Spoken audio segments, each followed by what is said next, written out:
अभी रेडियो रिमझिम सुन रहे तमाम दर्शकों को, तमाम श्रोताओं को आपके रेडियो दोस्त अफसर का प्यार भरा नमस्कार। श्रोताओं, अभी वक्त हो गया है जच्चा बच्चा के स्वास्थ्य और पोषण पे आधारित कार्यक्रम स्वास्थ्य वाण का। मोटे अनाजों दालों में पोषक तत्व है, अपने भोजन में अब इनको देना महत्व है। कुदरत की इन सौगातों को नहीं भूलना है, सही पोषण देश राशन भर के दिखाना है। तो श्रोताओं, सही टाइम पे सही वक्त पे हम हाजिर हैं लेके आप सभी के लिए आज ढेर सारा जानकारी। आगे बढ़ते ही दोस्तों मैं आपको बतला दूं कि इस कार्यक्रम स्वास्थ्य वाण को आप स्मार्ट संस्था और रेडियो रिमझिम के सहयोग से सुन रहे हैं और आज ये कार्यक्रम पहुंच चुका है अपने तीसरे भाग में। जी हाँ दोस्तों, हमने दूसरे भाग में आप सभी को ढेर सारी जानकारियां दी थी। हमने आपको बतलाया था कि 180 दिनों के IFA टैबलेट, कैल्शियम सप्लीमेंट और दूसरी तिमाही में डीवॉर्मिंग क्या है, इसके बारे में IFA टैबलेट क्या करता है, कैल्शियम का क्या काम है हमारे शरीर में, इसके बारे में पूरी जानकारी। और आज हम इस तीसरे एपिसोड में बात करने वाले हैं, आपको ढेर जानकारी देने वाले हैं संस्थागत वितरण के बारे में। तो श्रोताओं, आप सभी बने रहेंगे हमारे साथ और कार्यक्रम को आगे बढ़ाते ही मैं आपको बतला दूं कि आज के इस तीसरे एपिसोड में भी हमारे साथ हैं गोपालगंज जिले के एक नहीं बल्कि 2 डॉक्टर। एक हैं डॉक्टर प्रीति कुमारी पांडे जी जो महिला रोग विशेषज्ञ हैं, दूसरे हैं डॉक्टर प्रेम शंकर जी, ये भी महिला रोग विशेषज्ञ हैं। आज हमारे स्टूडियो में आप सभी को आपके कुछ सवालों के जवाब और संस्थागत वितरण, संस्थागत प्रसव क्या है, इस बारे में आपको ढेर जानकारी देंगे। तो हम इनका वेलकम कर लें। सर और मैडम, आप दोनों का आज के इस कार्यक्रम में बहुत बहुत स्वागत है। जी बहुत बहुत धन्यवाद आपका। मैं डॉक्टर प्रीति कुमारी पांडे रेडियो रिमझिम के सभी श्रोताओं को बहुत बहुत स्वागत करती हूँ इस कार्यक्रम में। मैडम, आगे हम जानना चाहेंगे आपका परिचय, कि आप कहाँ की रहने वाली हैं? मैं बसडीला बाजार की रहने वाली हूँ और मैं मेडिकल के क्षेत्र में लगभग 10 साल से काम कर रही हूँ और गोपालगंज में कोटक महिंद्रा बैंक के सामने मेरा क्लिनिक भी है। आज मेरा ये कोशिश रहेगा कि मैं आप सभी श्रोताओं को स्वास्थ्य संबंधी जानकारी दूं और हमारी द्वारा कही गई बातें आपको अच्छे से समझ में आए। तो श्रोताओं, अभी हम रूबरू हो रहे थे डॉक्टर प्रीति कुमारी पांडे जी से।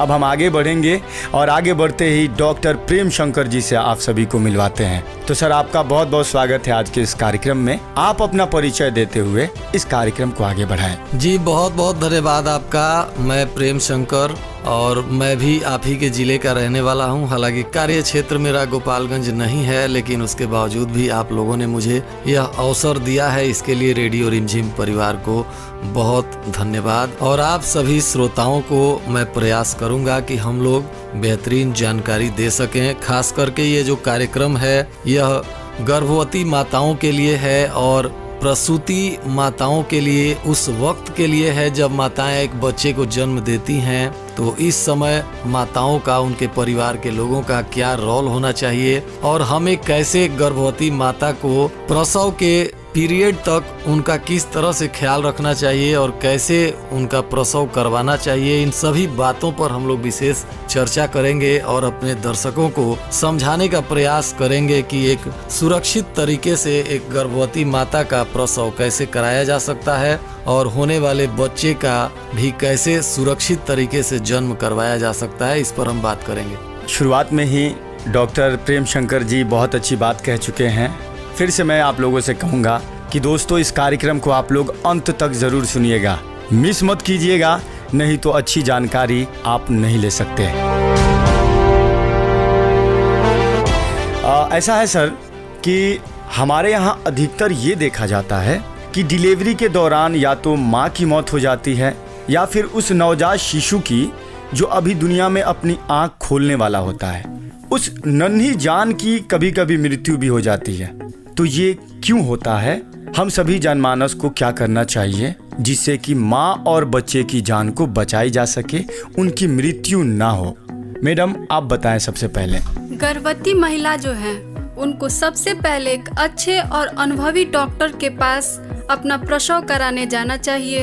अनुभवी डॉक्टर के पास जाने से जच्चा और बच्चा दोनों की जान की सुरक्षा रहती है। डॉक्टर समय समय पे उनके कंडीशन को देखते रहते हैं और कंडीशन के अनुसार उनका ट्रीटमेंट करते हैं। बच्चे को और माँ को किसी तरह की कोई समस्या ना हो उसके लिए डॉक्टर समय समय पे उनकी जांच करते हैं और समय रहते उनका इलाज करते हैं। यदि हम सही डॉक्टर के पास, अनुभवी डॉक्टर के पास अपना प्रसव कराएं तो इस खतरे को हम रोक सकते हैं। सर आप इस मामले में क्या कहना चाहेंगे हमारे श्रोताओं से? जी देखिए, सबसे पहले तो बात है कि जब माताएं हमारी या बहनें जब गर्भवती होती हैं तो उसी समय से उनका विशेष ख्याल रखा जाता है और इसके लिए हम उन माताओं के परिवारजनों को भी एक दायित्व देते हैं कि भाई आप लोग भी, आपके परिवार में कोई महिला गर्भवती है तो उसका विशेष ख्याल रखें। सबसे पहले तो हर महिला को जैसे ही पता चले कि आप गर्भवती हैं तो उन्हें अपने नजदीकी ANM या आशा दीदी से भी संपर्क कर अपना रजिस्ट्रेशन करवा लेना चाहिए, ताकि इससे उनको जो भी सरकारी सहायता समय रहते मिलनी चाहिए वह मिल जाती है। सरकार भी अपने सभी स्वास्थ्य केंद्रों पर गर्भवती माताओं के लिए विशेष सुविधा देकर रखी है। वहाँ सभी तरह के जांच निःशुल्क किए जाते हैं सभी सरकारी स्वास्थ्य संस्थानों पे। तो इसके लिए आप जब अपना रजिस्ट्रेशन करवा लेती हैं तो आशा कार्यकर्ता या ANM दीदी समय समय पर आपके घर आकर महिलाओं की खुद से भी जांच करती हैं और आवश्यकता पड़ने पर उनको सरकारी चिकित्सा संस्थान में भी लेकर जाती हैं और उनका उचित ट्रीटमेंट करवाती हैं। तो ये तो एक चीज हो गई। दूसरा कि अगर आप सक्षम हैं तो बहुत सारे अनुभवी निजी गायनेकोलॉजिस्ट डॉक्टर भी हैं जिनका निजी अपना नर्सिंग होम है, अस्पताल है। आप वहाँ भी जाकर के अपना शुरू से ही पहले चेकअप करवाएं। इसमें शुरू में कई तरह के चेकअप किए जाते हैं जिसमें अल्ट्रासाउंड के माध्यम से देखा जाता है कि जो भ्रूण आपके गर्भ में पल रहा है उसकी स्थिति क्या है, उसकी कंडीशन कैसी है। आवश्यकता पड़ने पर शुरू में ही डॉक्टर अपने आवश्यकता अनुसार ट्रीटमेंट करते हैं। उसके साथ ही आपका खून जांच किया जाता है ताकि गर्भवती महिला को शरीर में खून की कमी तो नहीं है, हेमोग्लोबिन की कमी तो नहीं है, कैल्शियम की कमी तो नहीं है इत्यादि। अगर कोई भी चीज की कमी गर्भवती महिला में होती है तो डॉक्टर उसी समय से उस चीज की पूर्ति के लिए अपना ट्रीटमेंट करते हैं। तो एक तो हो गया कि जैसे ही आपको पता चले कि आप गर्भवती हैं तो आप तुरंत डॉक्टर से संपर्क करें। अगर आप सक्षम हैं तो निजी क्लिनिक में जाएं।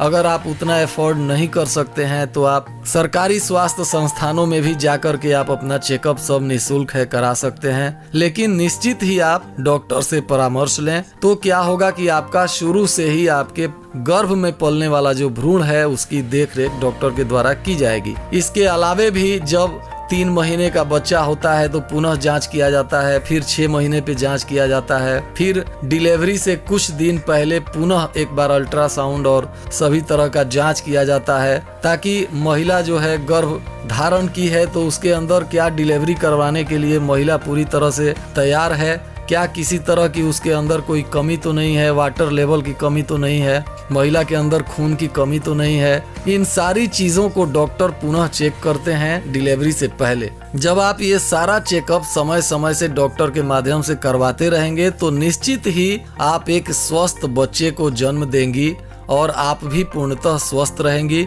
लेकिन अगर इसमें लापरवाही आप बरतती हैं, इसमें बहुत सारी भ्रांतियां हैं कि गांव में भी लोग, कोई गांव का झोला छाप डॉक्टर या कोई ऐसा छोटा मोटा है जिसको अनुभव नहीं है तो लोग उनके दिशा निर्देश में लगते हैं काम करने। तो वहाँ क्या होता है कि थोड़ा सा मामला गड़बड़ हो जाता है और जब काफ़ी मामला गंभीर हो जाता है तब लोग अस्पताल जाते हैं तो उस वक्त डॉक्टर शायद नहीं बचा पाते हैं। तो कुछ इस तरह के केसेस देखने को मिलते हैं। हालांकि अब हमारे गांव क्षेत्र की भी माताएं, महिलाएं काफ़ी जागरूक हो गई हैं और हम लोग उम्मीद करते हैं कि अब सभी महिलाएं जो हैं, गांव क्षेत्र की भी महिलाएं निश्चित ही अपने डॉक्टर से परामर्श लें। इससे क्या होगा कि आपका बच्चा स्वस्थ होगा और आप भी स्वस्थ रहेंगी, क्योंकि प्रसव के दौरान जो है वह काफ़ी क्रिटिकल वक्त होता है एक महिला के लिए और उसके होने वाले बच्चे के लिए। तो उस क्रिटिकल वक्त को कैसे हम संभाल सकें, इसके लिए ये पूरे 9 महीना का प्रोसेस जो है ये हम लोग डॉक्टर के देखरेख में करते हैं ताकि उस वक्त हम किसी भी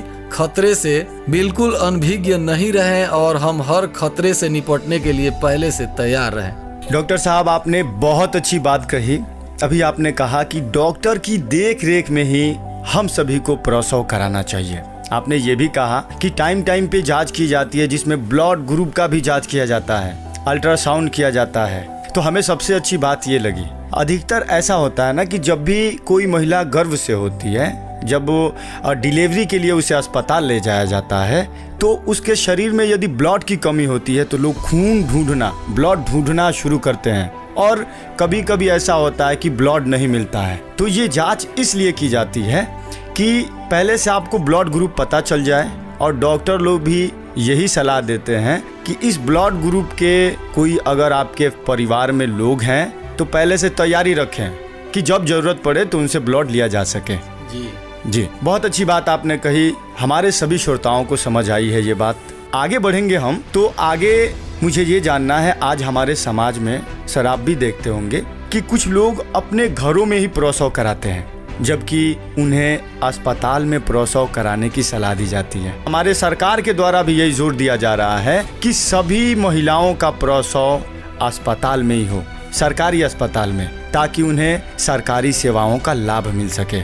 एक हमारी लिसनर है यहाँ पे, शहलादपुर की रहने वाली हैं, सुनीता देवी इनका नाम है। इन्होंने एक सवाल पूछा है। ये कहती हैं कि कोई महिला स्वास्थ्य सेवाओं का लाभ कैसे ले सकती है। तो मैडम, सबसे पहले हम आपसे ये जानना चाहेंगे, यदि आप हॉस्पिटल के नज़दीक में रहती हैं तो तुरंत हॉस्पिटल जाएं, और यदि आप गांव में रहने वाली हैं तो आशा दीदी और एनएम दीदी से संपर्क करें। आशा दीदी और एनएम दीदी से संपर्क करने से वो आपको सही समय पे स्वास्थ्य संबंधी जानकारियाँ देंगी ही, साथ ही साथ आपको क्या खाना है और कैसे रहना है उसकी भी जानकारी देंगी। इसके अलावा आशा दीदी और एनएम दीदी सरकारी जो सुविधाएं हैं उसका कैसे लाभ उठाना है, ये सब बातें भी बताती हैं। अगर मेरे समझ से कहा जाए तो इस मामले में आशा दीदी और एनएम दीदी का बहुत बड़ा योगदान होता है। मैडम, कम शब्दों में इतनी अच्छी जानकारी आपने दी हमारे श्रोताओं को। अब सर, हम आपसे जानना चाहेंगे कि इस मामले में आप क्या कहते हैं। हमारी ये जो लिसनर है, इनका पूछना है कि कोई महिला स्वास्थ्य सेवाओं का लाभ कैसे ले सकती है। साथ ही हमने ये कहा कि हमारी सरकार का भी यही जोर है, हमारी सरकार भी हम लोगों से यही कह रही है कि हम सभी को सरकारी अस्पताल में ही प्रसव कराना चाहिए। तो इस मामले में आप क्या कहते हैं? जी बिल्कुल ही, मैडम ने जो बात कही कि आशा दीदी और एएनएम दीदी से आप संपर्क करें, तो ये एकदम बिल्कुल 100% सत्य है। क्योंकि ये जो दो महिला हैं, ये लोग बिल्कुल ट्रेंड होती हैं। सरकार के द्वारा इनको प्रशिक्षण दिया गया होता है कि एक गर्भवती महिला के साथ कैसे आपको ट्रीट करना है और उनका प्रसव तक कैसे ख्याल रखना है। तो ये तो एक हो गया, ये लोग प्रशिक्षित हैं। आपके हर एक्टिविटी की जानकारी देखकर अच्छी सुझाव देंगी कि आपको अगला कदम क्या उठाना चाहिए। दूसरा ये हो गया कि सरकार के द्वारा भी गर्भवती माताओं को बहुत सारी सुविधाएं दी जा रही हैं, जिसमें कई तरह का पैसा भी महिलाओं के खाते में भेजा जाता है। और इसके अलावे महिलाओं को गोद भराई की रस्म है, अन्य तरह की कई चीजें हैं जो आजकल सरकार चला रही हैं। तो उन सब की भी जानकारी इनके माध्यम से होती है और ये लोग उसका लाभ भी आप तक पहुंचाती हैं। दूसरा एक हो गया कि आप एक गर्भवती माता का टीकाकरण भी होता है गर्भ के दौरान। तो किस वक्त किस महीने में उनको कौन सा टीका लगना है, इसकी भी जानकारी वो लोग आपको देती हैं।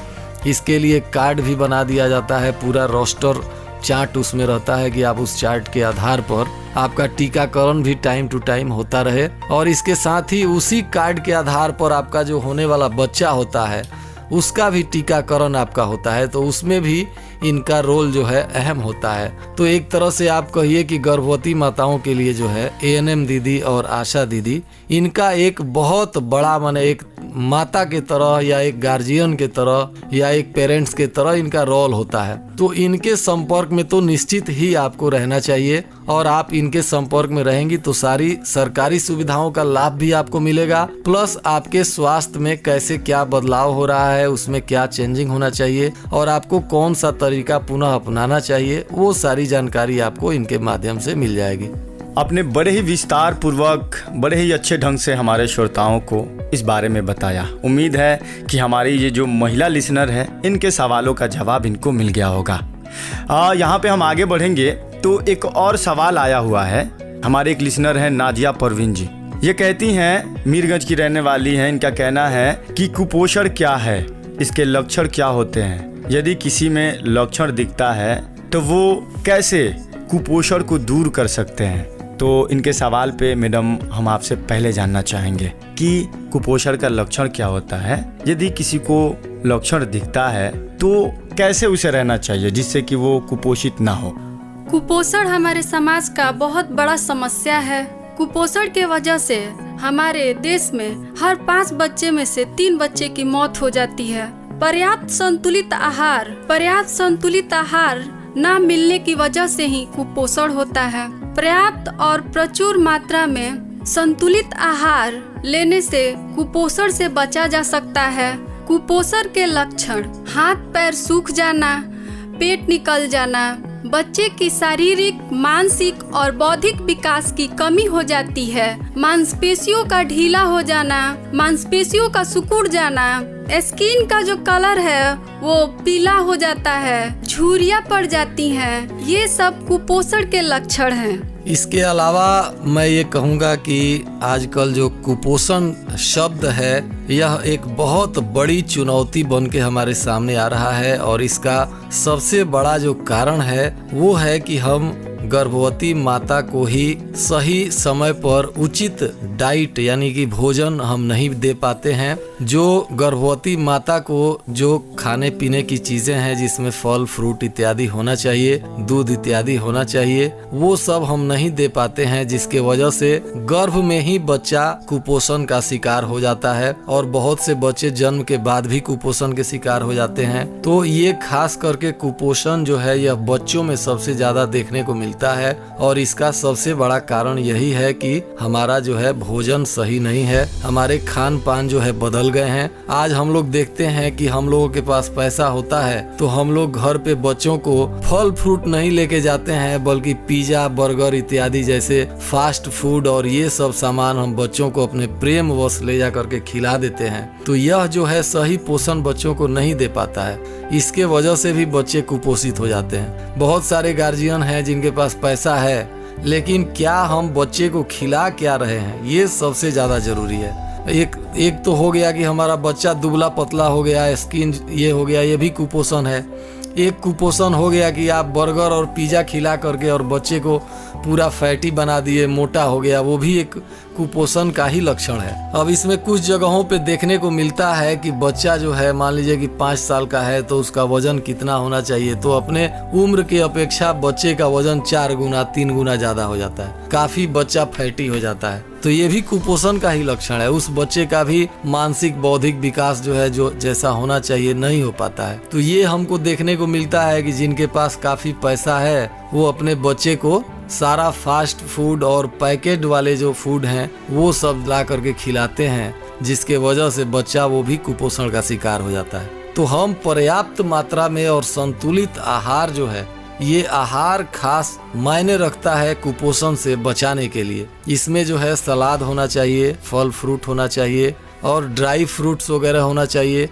खास करके पैकेट वाला जंक फूड और ये फास्ट फूड तो बिल्कुल ही आप इसको जो है अवॉइड करें, बिल्कुल ही बच्चों को नहीं खाने दें, या काफ़ी इसका दुष्प्रभाव देखने को मिलता है। तो कुपोषण से बचने के लिए हमको खान पान पे विशेष ध्यान रखना है। जब माता गर्भवती हो तब से लेकर और खास करके जब बच्चा हमारा 4-5 साल तक की उम्र का न होता हो तब तक हमको विशेष उसके खान पान पे ध्यान रखना है। और यही संतुलित आहार जो है हमारे बच्चे का जो प्राथमिक डेवलपमेंट जो होता है, जो आपका प्राथमिक समय में जो विकास होगा बच्चे का मानसिक शारीरिक बौद्धिक, उसको यह तय करेगा। और जो बच्चा शुरू में कुपोषण का शिकार नहीं होगा, सही भोजन और सही डाइट मिलेगा, उसका मानसिक वृद्धि भी होगा, शारीरिक भी होगा और बौद्धिक भी होगा। वह लड़का हर चीज में, हर क्षेत्र में जैसे जैसे समय उसका बढ़ेगा वह अपना आगे बढ़ता जाएगा। इसलिए खान पान विशेष ध्यान रखना है। वैसे आप दोनों ने बहुत अच्छी जानकारी दी। ऐसा होता है सर कि हमारे समाज में क्या होता है कि बच्चे जो है टाइम के अनुसार उनकी हाइट नहीं बढ़ती है, तो माँ बाप कहते हैं कि दवाई खा हाइट बढ़ जाए, दवा का सहारा लेना पड़ता है। कभी कभी ऐसा होता है कि कोई बच्चा इतना दुबला है कि वो मतलब मोटा होना चाहता है, बहुत सारी चीज़ें खिलाई जाती हैं, बहुत सारी दवाइयाँ कि मोटा हो जाए, लेकिन नहीं हो पाता है। और आपने जो कहा इस बात में सच्चाई है। कुपोषण को रोकना बहुत ज़रूरी है हमारे समाज के लिए। यदि आप सभी गर्भ से हैं तो उसी समय से अपना ध्यान रखना शुरू कर दें जब तक कि आपका बच्चा 6 साल 7 साल का नहीं होता है। और ध्यान रखने वाली बात यह है कि हमें हमेशा डाइट को मेंटेन रखना है, क्योंकि एक बच्चे का या एक बच्ची का जैसे जैसे शरीर बढ़ता है उसमें काफ़ी बदलाव होते हैं और उसके शरीर को सही पोषण की, प्रोटीन की बहुत ज़रूरत होती है। तो हमें इसको पूरा करना है और कुपोषण को दूर करना है। नाजिया जी के सवालों का जवाब मिल चुका है। हम कार्यक्रम के आखिरी पड़ाव में हैं और श्रोताओं फिर से हम बतला दें कि इस कार्यक्रम को आप स्मार्ट संस्था और रेडियो रिमझिम के सहयोग से सुन रहे हैं। सर आगे एक हमारे लिसनर हैं, इनका नाम है कृष्णा कुमार और ये पैठानपट्टी बाजार गोपालगंज के रहने वाले हैं। इन्होंने हमें व्हाट्सएप मैसेज किया है और पूछा है कि सर कोरोना वायरस आज हम सभी लोगों का एकदम डरा के रख दिया है। हम इस स्थिति में आपसे ये जानना चाहेंगे कि यदि कोई महिला कोरोना से पीड़ित है और वो गर्भ से है तो उसे कैसे अपनी देखरेख करनी चाहिए, इस बारे में थोड़ी सी जानकारी हमारे इन श्रोता को दे। सर हम चाहेंगे आप कहें पहले। जी देखिए, कोरोना महामारी जो है ये पूरे विश्व की एक बहुत बड़ी संकट बन के सामने आई है और इससे पूरा विश्व जिस तरह से जूझते हुए अभी आगे बढ़ रहा है, यह खतरा हालांकि अभी भी नहीं टला है। तो यह बहुत अच्छा सवाल कृष्णा जी ने किया है। इसलिए गर्भवती माता को यदि पता चल जाता है कि वह कोरोना से संक्रमित हैं तो उन्हें बिल्कुल ही घबराने की आवश्यकता नहीं है, डरने की आवश्यकता नहीं है। उन्हें सिर्फ और सिर्फ अपने डॉक्टर के परामर्श की आवश्यकता है और मैं कहूँगा कि ऐसे में माता जो है हमेशा अपने डॉक्टर के परामर्श के अनुसार रहें और कोविड नियमों का बिल्कुल ही सख्ती से पालन करें, सामाजिक दूरी का प्रयोग करें, जो है अपना हाथ हमेशा साफ सुथरा रखें, कपड़े वस्त्र इत्यादि सभी मतलब सफाई का विशेष ध्यान रखें। खास करके उनके परिवार के जो लोग हैं वो लोग भी विशेष उनका ख्याल रखें कि उनके पास कोई भी व्यक्ति किसी भी अवस्था में न पहुंच जाए। हमेशा उनके साथ सहयोग की भावना बनाए रखें और उनका डाइट इत्यादि पर विशेष ध्यान दें और हमेशा आप डॉक्टर के परामर्श के अनुसार चलेंगी तो निश्चित ही कोरोना से आपको डरने की ज़रूरत नहीं है। आप एक स्वस्थ बच्चे को समय पे निश्चित ही जन्म देंगी और इससे आपका और आपका बच्चा भी सुरक्षित रहेगा। बस यही करना है आपको कि आपको डॉक्टर के परामर्श में हमेशा बना रहना है। गर्भवती महिलाएं जो हैं अगर कोरोना वायरस के चपेट में आ जाती हैं तो उनको डरने की बिल्कुल ज़रूरत नहीं है। वो डॉक्टर से संपर्क करें और कोविड नियमों का पालन करें। घर के जो भी सदस्य हैं उनका सहयोग करें कोविड नियमों के पालन करने में।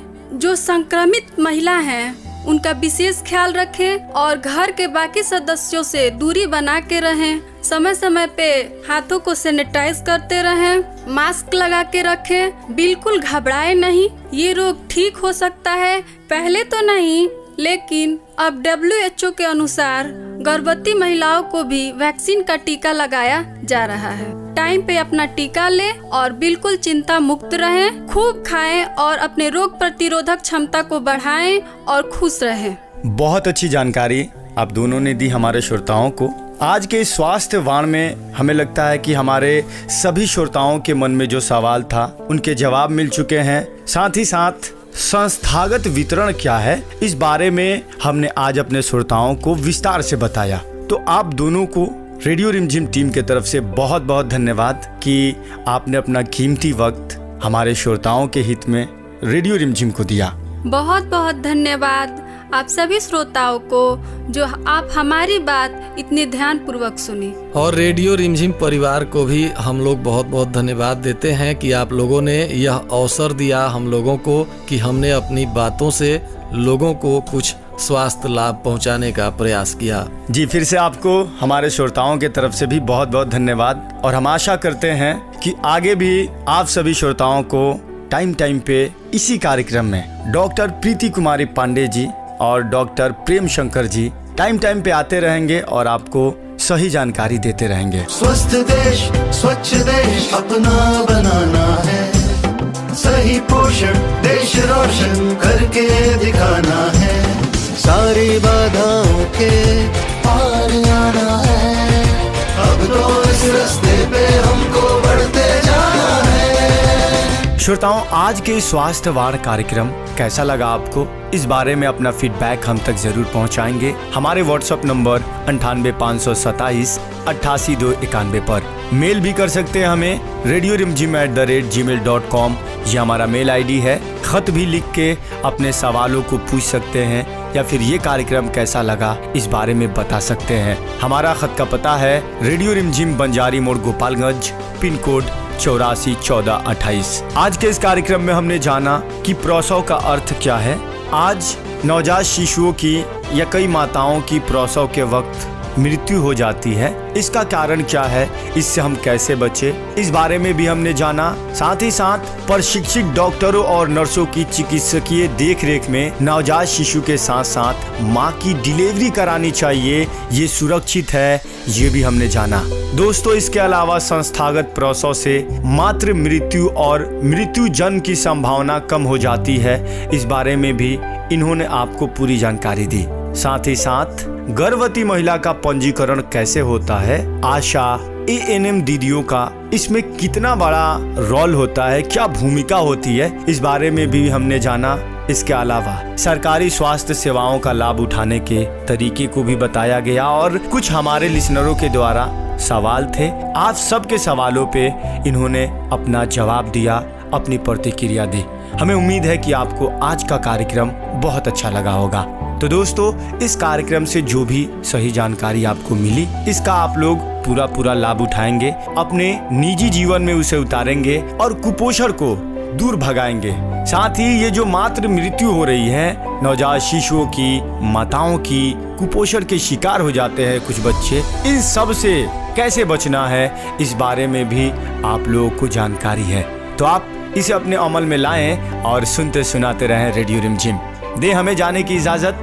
मुलाकात होगी हमारे अगले कार्यक्रम में। तब तक के लिए नमस्कार। जय हिंद, जय भारत।